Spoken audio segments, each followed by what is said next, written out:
दूर किसी जंगल में टुनटुनी चिड़िया अपने दो बच्चों के साथ रहती थी। बच्चे अभी बहुत छोटे थे, इसलिए टुनटुनी चिड़िया को उनकी हर समय चिंता रहती थी। टुनटुनी चिड़िया अपने बच्चों के लिए आसपास से ही दाना ले आती थी और अपने बच्चों को दाना खिलाने के बाद जो समय बचता वो उसमें अपने लिए एक लकड़ियों का घर बनाने का काम करती थी। टुनटुनी चिड़िया ने इसी तरह अपना आधा घर बना लिया था। मम्मा, आप लकड़ियों का घर बनाने के लिए इतनी मेहनत क्यों कर रही हो? हम सब इस घोंसले में भी तो आराम से रह रहे हैं, फिर लकड़ियों के घर की क्या जरूरत है? चिंकी बेटा, अब हमारे घोंसले के आसपास दाना खत्म हो गया है, तो बेटा मैं आप दोनों को अकेला छोड़कर दूर कैसे भोजन लेने जाऊंगी? आप दोनों इस घोंसले में सुरक्षित नहीं रहोगे। लेकिन मम्मा, हम दोनों लकड़ियों के घर में भी तो अकेले ही रहेंगे, फिर वहाँ पर कैसे सुरक्षित रहेंगे? मेरे बच्चों, तुम अपने लकड़ियों के घर में सुरक्षित रहोगे, क्योंकि मैं अपने घर में एक मजबूत दरवाजा लगाऊंगी। ऐसे ही कुछ समय गुजर जाता है और टुनटुनी का घर बनकर तैयार हो जाता है। और फिर वही हुआ जिसका डर था। एक दिन टुनटुनी चिड़िया जब दाना लेने जाती है तो उसे कहीं से भी दाना नहीं मिलता। वो पूरे दिन इधर उधर घूमती रहती है, लेकिन शाम तक भी उसे दाना नहीं मिलता। फिर वो शाम को खाली हाथ ही घर आ जाती है। मम्मा, क्या आज आप हमारे लिए दाना नहीं लाई? हमें बहुत जोरों से भूख लगी है। नहीं बेटा, आज मुझे अपने घर के आसपास कहीं पर भी भोजन नहीं मिला। बेटा, कल मैं आपके लिए दाना लेने जंगल में दूर तक जाऊंगी। और फिर सुबह हो जाती है। टुनटुनी चिड़िया अपने बच्चों से कहती है, चिंकी और कुकू, मेरी बात ध्यान से सुनो। आज मैं दाना लेने जंगल में दूर तक जाऊंगी। आप घर का दरवाजा अंदर से बंद कर लेना और जब तक मैं ना आऊं तब तक दरवाजा मत खोलना। लेकिन मम्मा, जब आप वापस घर आ जाएंगी तब हमें कैसे पता चलेगा कि आप आ गई? मेरे बच्चों, जब मैं वापस आ जाऊंगी तब मैं आकर पूछूंगी कि आप दोनों में बड़ा कौन, चिंकी या कुकू? और फिर मम्मा मैं कहूंगी चिंकी। हाँ बेटा, मेरी चिंकी बेटी बहुत समझदार है। और फिर आप अपना दरवाजा खोल देना। और फिर टुनटुनी चिड़िया बेफिक्र होकर दाना लेने चली जाती है और चिंकी घर का दरवाजा अंदर से बंद करके अपने छोटे भाई कुकू के पास बैठ जाती है। टुनटुनी चिड़िया दाना की खोज करते करते जंगल के दूसरी तरफ पहुंच जाती है और उसे वहां पर बहुत सारे फलों का बाग मिल जाता है। मैंने बहुत अच्छा किया जो अपने बच्चों के लिए पक्का घर बना लिया। अब तो मैं हर रोज ही अपने बच्चों के लिए मीठे मीठे फल लेकर जाऊंगी। बच्चे फल खाकर खुश हो जाएंगे। छोटी चिड़िया, आज आपको पहली बार इस बाग में देखा है। कहाँ से आई हो आप? कबूतर भैया, मैं नदी के पास वाले जंगल से आई हूँ और मैं यहाँ पर पहली बार ही आई हूँ। मैं अपने बच्चों के लिए भोजन लेने आई हूँ। फिर टुनटुनी चिड़िया शाम होते ही मीठे फल लेकर अपने घर जाती है और दरवाजे पर आकर कहती है, बच्चों, आप दोनों में से बड़ा कौन? मम्मा आ गई, मम्मा आ गई, मम्मा आ गई। मम्मा, हम में से चिंकी बड़ी है। ऐसा कहकर चिंकी घर का दरवाजा खोल देती है। देखो, आज मैं अपने बच्चों के लिए क्या लेकर आई हूँ। मीठे मीठे फल। आज तो हमें मीठे फल खाने को मिलेंगे। हाँ मेरे बच्चों, आज मैं जिस दिशा में गई थी वहाँ पर ढेर सारे मीठे मीठे फल थे। अब से मैं हर रोज तुम्हारे लिए मीठे मीठे फल लेकर आया करूँगी। फिर वो सब मिलकर फल खाते हैं और अब तो टुनटुनी चिड़िया का भोजन खोज कर लाना बहुत आसान हो गया था। टुनटुनी हर रोज जंगल के दूसरी तरफ जाती और ढेर सारे फल लेकर आती। बच्चों, तुम दोनों में सबसे बड़ा कौन? दुष्ट कालू कौवा पीछे छुपकर ये सब सुन रहा था। चिंकी दरवाजा खोल देती है और टुनटुनी चिड़िया अंदर चली जाती है। तो ऐसा कहने पर घर का दरवाजा खुल जाता है। बच्चों, तुम दोनों में से बड़ा कौन? अब तो छम्मो चील की दावत होगी। इस टुनटुनी चिड़िया के छोटे छोटे बच्चे खाएगी वो छम्मो चील। ऐसा सोचकर कालू कौवा छम्मो चील के पास जाता है। छम्मो आंटी, 2 बच्चे खाने को दूंगा मैं आपको। आपकी तो अच्छी दावत हो जाएगी। 2 बच्चे? किसके कालू कौवा? जल्दी से बताओ, कहाँ पर मिलेंगे 2 बच्चे? अभी बताता हूँ छम्मो आंटी, मगर बदले में मुझे क्या मिलेगा? दोस्ती। बदले में मैं तुमसे दोस्ती करूंगी, और जब कभी कोई भी पक्षी तुमसे लड़ाई करेगा तो मैं उसे मार दूंगी। कालू कौवा तो चाहता यही था कि चील से उसकी दोस्ती हो जाए। फिर कालू कौवा कहता है, छम्मो आंटी, कल जब टुनटुनी चिड़िया भोजन लेने जाएगी तो मैं खिलाऊंगा आपको टुनटुनी चिड़िया के दोनों बच्चे। लेकिन कालू कौवा, टुनटुनी चिड़िया के घर का दरवाजा तो अंदर से बंद होता है। आंटी वो आप सब मुझ पर छोड़ दें, मैं दरवाजा खुलवा दूंगा। फिर दूसरे दिन टुनटुनी चिड़िया दाना लेने चली जाती है तो छम्मो, चील और कालू कौवा टुनटुनी चिड़िया के घर की तरफ आ जाते हैं। और टुनटुनी के घर के बाहर खड़ा होकर कालू कौवा कहता है, बच्चों, आप दोनों में से बड़ा कौन? मम्मा आ गई, मम्मा आ गई, मम्मा आ गई। मम्मा, मैं हूँ बड़ी, चिंकी। ऐसा कहकर चिंकी घर का दरवाजा खोल देती है। कालू कौवा ने आवाज बदल कर बोला था, इसीलिए बच्चों को पता ही नहीं चला कि बाहर कौन है। आप कौन हो और आप यहाँ क्यों आए हो? वाह रे कालू कौवे, तुमने तो आज कमाल ही कर दिया, तुमने तो मेरा दिल खुश कर दिया। ऐसा कहकर वो चील दोनों बच्चों को उठाकर वहां से भाग जाती है।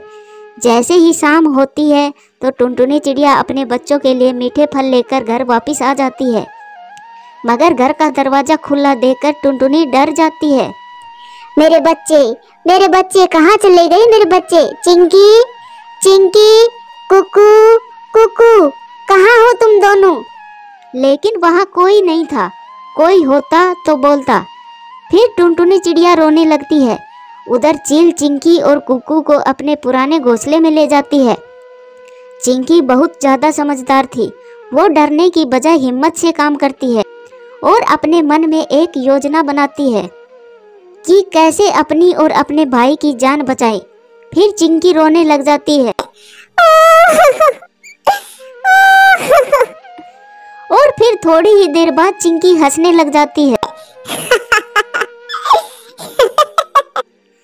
ये सब देखकर चील बहुत हैरान हो जाती है। अरे छोटी चिड़िया, ये क्या था? आप एक बार रोई और अब हंस क्यों रही हो? चील आंटी, पहले मैं रोई कि आप हम दोनों भाई बहन को खा जाएंगे, और फिर बाद में हंसी इसलिए कि हमें खाने के बाद आप भी मर जाओगी।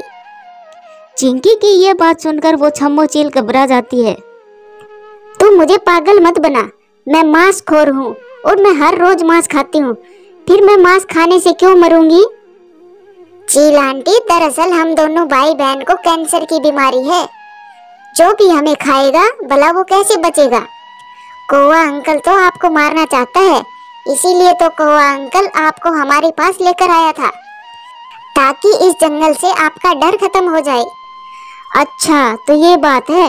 वो दुष्ट कालू कौवा मेरा दुश्मन है, मैं तो उसे अपना दोस्त समझ रही थी। तो फिर तुम दोनों भागो यहाँ से, बीमार बच्चों, तुम्हें खाकर मैं मरना नहीं चाहती। ये सुनते ही चिंकी और कुकू वहाँ से तुरंत भाग जाते हैं और चील तुरंत कालू कौवा के पास जाती है। छम्मो आंटी, आप यहाँ मेरे पास कैसे? क्या वो टुनटुनी के बच्चे स्वादिष्ट नहीं थे? मैं अभी तुम्हें बताती हूँ दुष्ट कालू कौवा कि कितने स्वादिष्ट थे वो बच्चे। ये कहकर वो छम्मो चील अपने पंजों से उस दुष्ट कौवे को मार देती है और इधर दोनों बच्चे सुरक्षित अपने घर पहुंच जाते हैं। टुनटुनी चिड़िया अपने बच्चों को जिंदा देखकर बहुत खुश होती है और फिर वो खुशी खुशी अपने घर में रहने लगते हैं। इस कहानी से हमें सीख मिलती है कि मुश्किल समय में हमेशा हिम्मत से काम लेना चाहिए, ना कि घबरा जाना चाहिए। प्यारे दोस्तों, कहानी कैसी लगी कमेंट्स करके ज़रूर बताना। दूर किसी जंगल में टुनटुनी चिड़िया रहती थी। टुनटुनी चिड़िया ने अभी कुछ दिन पहले 2 प्यारे प्यारे अंडे दिए हैं। बच्चे बाहर आने से पहले ही टुनटुनी अपने अंडों का बहुत अच्छे से ध्यान रख रही थी। एक दिन टुनटुनी के घोंसले के पास से एक शिकारी चील शिकार की तलाश में घूम रहा था। वो टुनटुनी के घोंसले के पास आकर बैठ जाता है। बहुत देर से मैं शिकार की तलाश में घूम रहा हूँ, चलो इस घोंसले में कोई न कोई तो होगा ही। ऐसा कहकर चील घोंसले के अंदर जाकर देखता है तो उसे 2 अंडे दिखाई देते हैं। अरे वाह, आज तो मजा ही आ गया। आज मैं इन अंडों को मजे से खाऊंगा। टुनटुनी अनाज लाने घर से बाहर गई हुई थी। चील घर का दरवाजा तोड़ने की बहुत कोशिश करता है, लेकिन टुनटुनी ने अपना घर बहुत मजबूत बना लिया था, इसलिए चील दरवाजे को तोड़ नहीं पाता। हे भगवान, सारा जोर लगा लिया, ये दरवाजा तो बहुत ही मजबूत है। कोई बात नहीं, अभी के लिए मैं चला जाता हूँ। कभी न कभी तो इन अंडों की माँ घर पर ही होगी। जब वो घर से बाहर आएगी तो मैं उसे दबोच लूंगा। पहले मैं इन अंडों की माँ को खाऊंगा और बाद में इन अंडों को मजे से खाऊंगा। वो शिकारी चील ये सोचकर वहां से चला जाता है। कुछ देर के बाद टुनटुनी अनाज लेकर घर आ जाती है। वो देखती है दरवाजे पर किसी शिकारी पंछी के पंजों के निशान है। अरे, लगता है जब मैं बाहर गई तब यहाँ पर कोई शिकारी पंछी आया था। अच्छा हुआ मैंने मेरा घोंसला पक्का बनाया है। हे ऊपर वाले, तेरा लाख लाख शुक्र है। कुछ दिन ऐसे ही गुजर जाते हैं। अंडों से बच्चे बाहर आ जाते हैं। मैं बाहर जाती हूँ और थोड़ा अनाज लेकर आती हूँ। चील घोंसले के बाहर ही उसका इंतजार कर रहा था। जैसे ही टुनटुनी बाहर आई, चील ने उसका रास्ता रोक लिया। अरे ओ चिड़िया, कहाँ जा रही हो इतनी जल्दी में? जी चील भैया, मैं मेरे बच्चों के लिए अनाज लाने जा रही हूँ। चिड़िया, अब तू सीधा मेरे पेट में जाओगी और बाद में तुम्हारे वो दोनों बच्चे। बहुत दिनों से मैं तुम्हारे घोंसले पर नजर रख रहा था। मैंने तुम्हारे घोंसले को तोड़ने की बहुत कोशिश भी की थी, लेकिन तुमने तुम्हारा घोंसला बहुत ही पक्का बनाया है। मैं तुम्हारे बाहर आने का इंतजार कर रहा था और आज वो दिन आ भी गया। चील भैया, मुझे और मेरे बच्चों को मत खाइए। ये बात सुनकर चील सोचने लगा। उसके दिमाग में एक आइडिया आता है। अगर मैंने अभी इनको और इनके बच्चों को खा लिया तो कल फिर मुझे कोई दूसरा शिकार ढूंढने जाना पड़ेगा। मैं एक काम करता हूँ। देखो चिड़िया, मैं तुम्हारे बच्चों को नहीं खाऊंगा, लेकिन उसके बदले में तुम्हें मेरे लिए रोज अलग अलग शिकार लाना होगा। अगर तुम एक भी दिन मेरे लिए शिकार लेकर नहीं आई तो मैं उसी दिन तुम्हारे बच्चों को उठा ले जाऊंगा। नहीं नहीं चील भैया, ऐसा मत करना। मैं रोज आपके लिए शिकार लेकर आऊंगी। मैं मेरे बच्चों से बहुत प्यार करती हूँ। तो फिर ठीक है, अब जल्दी से जाओ और मेरे लिए खाना लेकर आओ। इधर कालू कौआ अपने घर के बाहर बैठा था। तभी उसने देखा टुनटुनी जल्दी जल्दी में उड़कर कहीं जा रही थी। उसे लगा टुनटुनी अनाज लाने घर से बाहर गई है। थोड़ी देर बाद कालू ने देखा कि टुनटुनी अपने पंजों में एक मरा हुआ पक्षी लेकर जा रही थी। अरे, ये क्या देख रहा हूँ मैं? ये टुनटुनी मरा हुआ पक्षी लेकर कहाँ जा रही है? दूसरे दिन कालू को उसी समय टुनटुनी चिड़िया फिर से मरा हुआ पक्षी ले जाते हुए देखा। कालू कौआ सोच में पड़ गया। उसे कुछ भी समझ नहीं आ रहा था। तभी कालू ने टुनटुनी को रोक लिया।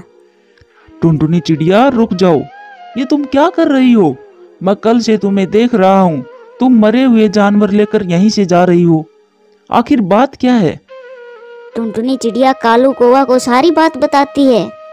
अच्छा, ये तो बहुत बड़ी परेशानी है टुनटुनी, लेकिन तुम ये सब कब तक करोगी?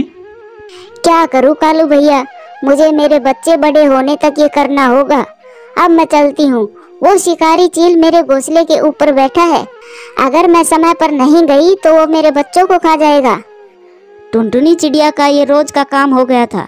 चील उसके घर के पास आ जाता और टुनटुनी उसे शिकार ला कर देती। वो शिकार खाकर वहां से चला जाता। फिर एक दिन टुनटुनी बहुत बीमार पड़ जाती है। उसे बहुत तेज बुखार हो गया था। अब मैं क्या करूं? कैसे बाहर जाऊं? अगर मैं शिकार लेकर नहीं आई तो सब बर्बाद हो जाएगा। बच्चे बहुत भूखे थे। मम्मा, मम्मा, हमें बहुत भूख लगी है, कुछ खाने को दो ना। उठो ना माँ। मेरे बच्चों, आज मेरी तबीयत बहुत खराब है। तुम थोड़ी देर रुक जाओ, मैं थोड़ी देर में अनाज लेने जाती हूँ। अभी घर में थोड़ा अनाज रखा है, वो खा लो तुम। इधर चील टुनटुनी का इंतजार कर रहा था। अरे, ये चिड़िया आज क्यों नहीं आई? अभी तक तो उसे आ जाना चाहिए था। अब मेरी भूख बर्दाश्त नहीं हो रही। अब मैं उसके बच्चों को नहीं छोड़ूंगा। चील टुनटुनी के घर की तरफ निकल पड़ता है। टुनटुनी का घर बहुत दूर था। तभी रास्ते में उसे रानो चिड़िया का घोंसला दिखाई देता है। ये हुई ना बात। इस घोंसले में तो दो दो बच्चे हैं। टुनटुनी का घर तो यहाँ से बहुत दूर है। आज के लिए मैं इन बच्चों को खा लेता हूँ। चील रानो चिड़िया के एक बच्चे को खाने लगता है। तभी वहाँ पर कालू कौवा आ जाता है और उस चील को खदेड़ देता है। उन दोनों में जमकर लड़ाई होती है। कालू की वजह से रानो चिड़िया के एक बच्चे की जान बच गई। कालू, मैं तुम्हें देख लूंगा। हाँ हाँ, देख लेना। अब यहाँ से जल्दी से 9-2-11 हो जा। वो चील वहाँ से चला जाता है। तभी वहाँ पर रानो चिड़िया आ जाती है। ये सब किसने किया कालू भैया? फिर कालू कौवा रानो चिड़िया को सारी बात बता देता है। अब मैं उस चील को नहीं छोड़ूंगी। रानो, वो बहुत खतरनाक चील है। वो सिर्फ तुम्हारे ही नहीं, जंगल के बहुत सारे पंछियों को खा चुका है और सबसे ज्यादा बेचारी टुनटुनी चिड़िया को परेशान कर रहा है। कालू मन ही मन सोच रहा था, अगर ऐसा ही चलता रहा तो जंगल में एक भी पंछी नहीं बचेगा। मुझे कुछ न कुछ करना होगा। तभी कालू के दिमाग में एक आइडिया आ जाता है। कालू और रानो टुनटुनी के घर पर आ जाते हैं। टुनटुनी की तबीयत अब ठीक हो गई थी। कालू टुनटुनी को सारी बात बताता है। टुनटुनी, तुम्हारी तबीयत खराब होने की वजह से तुम उसके लिए खाना लेके नहीं जा सकी, इसीलिए शायद वो तुम्हारे पास आ रहा था। रास्ते में उसे रानो चिड़िया के बच्चे दिखाई दिए और उसने एक बच्चे को खा लिया। अब वो तुम्हारे पास कभी भी आ सकता है टुनटुनी। उससे पहले हमें कुछ करना होगा। लेकिन हम क्या कर सकते हैं कालू भैया? टुनटुनी, मेरे पास एक आइडिया है। फिर कालू कौवा टुनटुनी और रानो को सारा प्लान बता देता है। फिर कालू कौवा और रानो नागराज की गुफा में जाते हैं। अरे वाह, ये मैं क्या देख रहा हूँ? शिकार खुद चलकर मेरे पास आ रहा है। अरे नागराज जी, आपको अपने शिकार की पड़ी है या आपके दो बच्चों की? क्या? ये तुम क्या कह रहे हो? जो कहना है वो साफ साफ कहो। हमारे जंगल में एक खूंखार शिकारी चील आ गया है। वो एक एक करके पंछियों को खा रहा है। उसने अभी अभी इस बेचारी रानो के बच्चों को खाया है। हमने उसे बोलते हुए सुना है, मैं पंछियों के बच्चे खाकर ऊब गया हूँ। बहुत दिनों से मैंने सांप के बच्चे नहीं खाए। सुना है इस जंगल में नागराज का पिल्ला रहता है और उसके 2 बेटे भी हैं। आज रात को मैं उसको मजे से खाऊंगा। नागराज जी, हम दोनों आपको सतर्क करने आए हैं। अच्छा, तो ऐसी बात है। तुम्हारा बहुत बहुत धन्यवाद। और अब मैं उस चील को दिखाता हूँ कि नागराज क्या चीज है। आने दो उसे। फिर कालू और रानो वापस टुनटुनी के पास आ जाते हैं। टुनटुनी चिड़िया अब और भी ज्यादा बेहतर महसूस कर रही थी। रानो, मुझे माफ कर दो। मुझे तुम्हारे लिए बहुत बुरा लग रहा है, लेकिन अगर हमारा प्लान फेल हो गया तो वो चील हम सबको नहीं छोड़ेगा। टुनटुनी, तुम चिंता मत करो। ये कालू का प्लान है, कभी भी फेल नहीं हो सकता। सुबह हो जाती है। चील टुनटुनी के घर के बाहर आ जाता है। सभी पंछी अपने अपने घोंसले में डर कर बैठे थे। आज मैं किसी को नहीं छोड़ूंगा। मैं तुम सबको खा जाऊंगा। हा हा हा हा। हम जैसे छोटे पंछियों को खाकर तुम्हें क्या मिलेगा? हमें तो तुम कभी भी खा सकते हो। अगर खाना ही है तो वो बड़ा सा शिकार खाओ। कहाँ है बड़ा शिकार? हम अभी अभी देख कर आए हैं। जंगल के बाहर वाली गुफा में एक बड़ा सा हिरन मरा पड़ा है। कहाँ है वो गुफा? चलो मेरे साथ, मुझे भी दिखाओ। टुनटुनी चील को नागराज की गुफा की तरफ लेकर जाती है। नागराज टुनटुनी को नहीं पहचानता था। कहाँ है हिरन? अरे चील भाई, वो अंदर पड़ा है। कालू और रानो दूर एक पेड़ पर बैठकर देख रहे थे। चिड़िया, तू मुझे मूर्ख तो नहीं बना रही हो? अरे नहीं नहीं चील भैया, आप अंदर तो जाइए। चील को बहुत भूख लगी थी। भूख के चक्कर में उसे कुछ समझ नहीं आ रहा था। ये चिड़िया तो इसे अंदर ही लेकर आ रही है। मैं इसे अंदर आने देता हूँ। आज तो मैं पेट भरकर खाना खाऊंगा। चील भैया, क्या तुम उस हिरन को अकेले खा पाओगे? वो बहुत बड़ा है। हाँ हाँ, मैं खा लूंगा और मेरे दोस्तों को भी बुलाऊंगा। चील गुफा के अंदर चला जाता है। जैसे ही चील अंदर गया, नागराज ने उसकी गर्दन को पकड़ लिया। चील के बच्चे, तू मेरे बच्चों को खाएगा? अरे मैं तो ओ। नागराज ने चील की गर्दन को पकड़ लिया था। इसी वजह से वो चील बोल नहीं पा रहा था। दम घुटने की वजह से चील वहीं मर गया। अरे ओ चिड़िया, कौन हो तुम? तभी कालू और रानू वहां आ जाते हैं। नागराज जी, ये हमारी दोस्त है। ये तो उस चील को गुफा के अंदर लेकर आ रही थी। नागराज जी, ये तो हमारे प्लान का हिस्सा था। अगर ये उसे अंदर नहीं लाती तो वो आपका बाहर आने का इंतजार करता रहता। अच्छा, ये बात है, अब मैं समझ गया। वो चील मेरे बच्चों को खाने आ जाए उससे पहले ही तुमने उसे मेरे पास भेज दिया। तुम सब तो बहुत होशियार हो। तुम्हारी वजह से तो आज मेरे बच्चों की जान बच गई। मैं तुम सबसे वादा करता हूँ, मैं आज से तुम्हारे जंगल में किसी भी पंछी का अंडा नहीं खाऊंगा। आपका बहुत बहुत धन्यवाद नागराज जी, आपकी वजह से उस शिकारी चील से हमें छुटकारा मिल गया। प्यारे दोस्तों, कहानी कैसी लगी कमेंट्स बॉक्स में कमेंट्स करके ज़रूर बताना।